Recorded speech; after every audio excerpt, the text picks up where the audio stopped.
Okay, I'm humbled and honored to be speaking here today, almost 40 years to the day that the transit agency got started.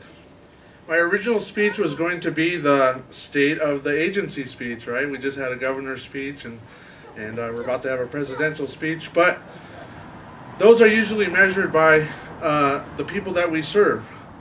So our well-being is measured in that way. I would like to say that we remain strong and on task. Instead of rambling out numbers and talking about benchmarks, I want to look back to a time after a war, after a gas shortage, right before the 80s. In Sacramento in the 70s, they came up with new transit funding for mass transit. The vision was that there was going to be a lot more service rolling out to the streets. The Regional Transportation District of Los Angeles couldn't meet the geographic and growth of Southern California. So in rural areas, like the city of Riverside, Palm Springs, those areas back in the 70s, and other places throughout California, buses started to roll out with more local and regional entities running them. In Blythe, the Palo Verde Valley Transit Agency was formed, and 2 buses left East Blythe. They were branded the Jackrabbit and the Roadrunner. Following the same routing as our Blue Route 1 today, it's the exact same route from back in the 70s, PVVTA rolled into the 80s, but in 1983, some things have changed. A concept called dial-a-ride was more prevalent, and it was chosen to be a better service for our senior population and those that would be now represented under the American Disabilities Act, which is known as ADA of 1984. Fast forward to the 90s, and dial-a-ride met the needs of a very niche segment of the community. Folks from Sunline and the local people here looked for other ways to improve transit, resulting in studies that showed that Palo Verde Valley wasn't ready for expansion in transit.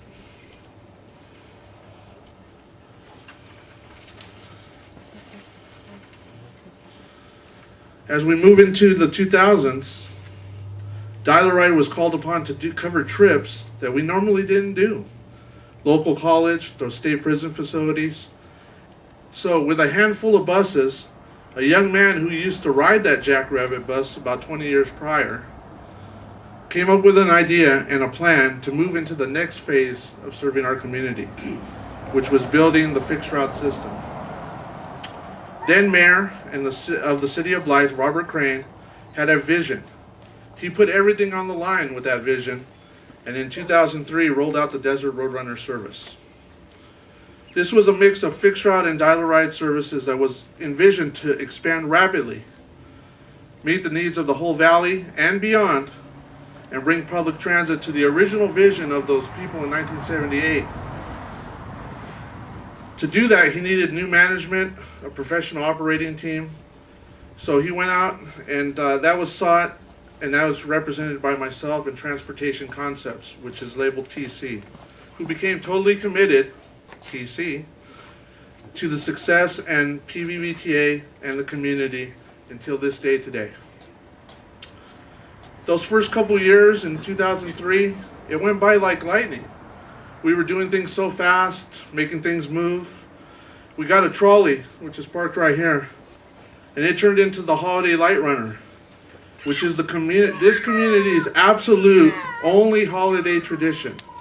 That bus represents this whole community, its holiday tradition, and it's been going on for 15 years. Along with new routes all over the valley, we tried many different things. We even tried a bus to Palm Desert, but I'll get back to that in a little bit.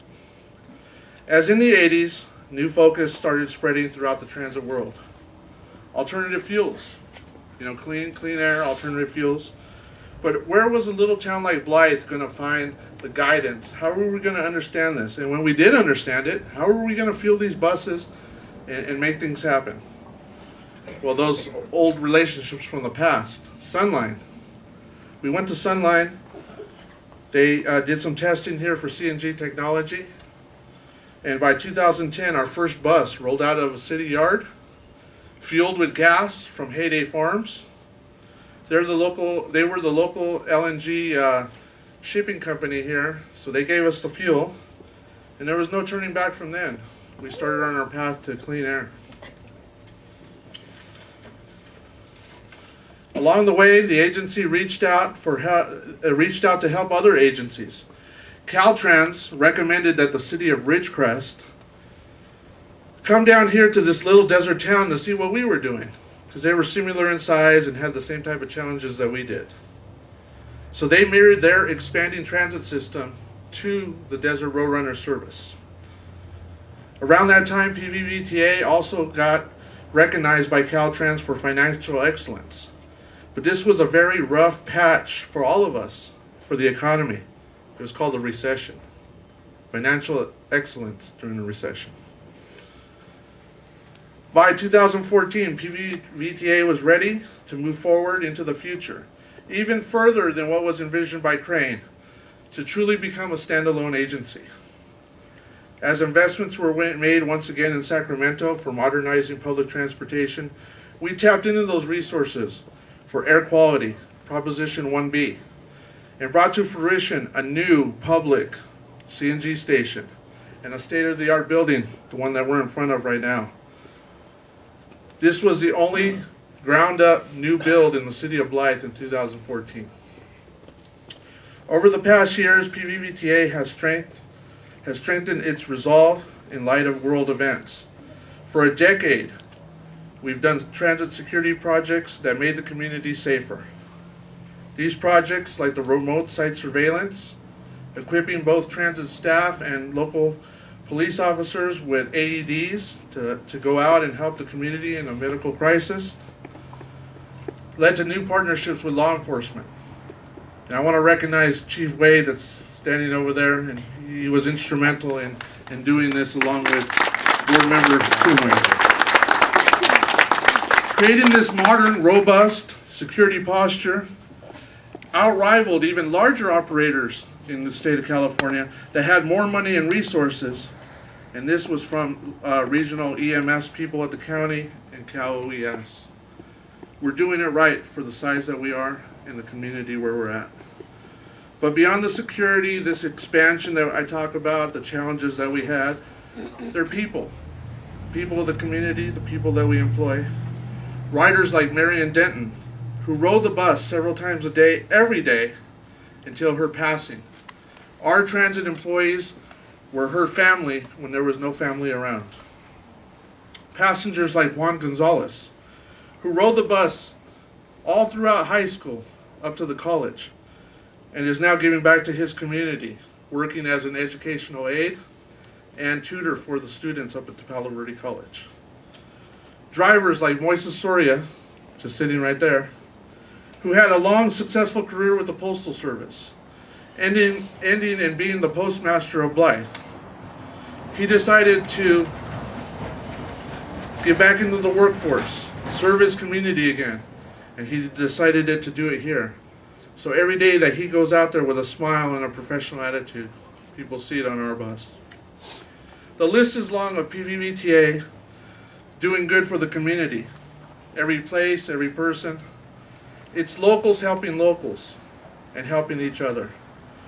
But there's always one story, one person that defines the heart and soul of PVVTA. Sandra Carter, a local resident, found herself at the point with her medical condition where she no longer had a hope for recovery. Her treatments were in the Coachella Valley. They were way too far. The miles, the cost for her recovery was a lot for her to overcome. She couldn't do it alone. If not for the Blythe Wellness Express, which we call the BWE, Sandra would not be able to get her health back on track. In her words, this is a quote that she gave to the Desert Sun. "This transportation affords me to get my life back. I'm going to get my health back, and it's my community that's going to stand behind me, making sure that this is done."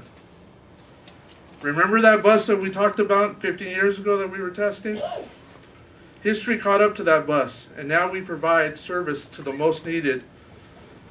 That service to the Coachella Valley is funded by a federal grant through the Riverside County Transportation Commission, funded in part by local and regional partners like the Blythe Cancer Resource Center, CIF, the Palo Verde Hospital, and the Supervisor Perez's office.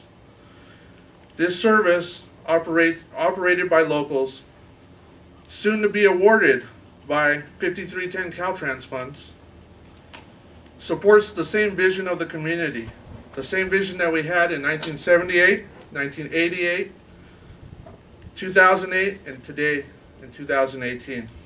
The legacy is unbroken. Our community is unbroken. Once again, we're strong and on task. This history shows us where to go, what we need to be doing, and records what we have done. Today, this will be written into the books as another day where we all came together as a community, with the community, just like they did 40 years ago. If it's not for my wife and her family on a personal level, they are longtime locals and they support me for I can come do the job that I have to do. So I thank all you guys too, because that's the heart and soul of my personal stuff. And I want to thank everybody here, because I know I've worked with a lot of you over the many years, and we're only successful by the commitment that you have for the Palo Verde Valley and Blythe. Thank you for your support of public transit, and thank you for supporting our community.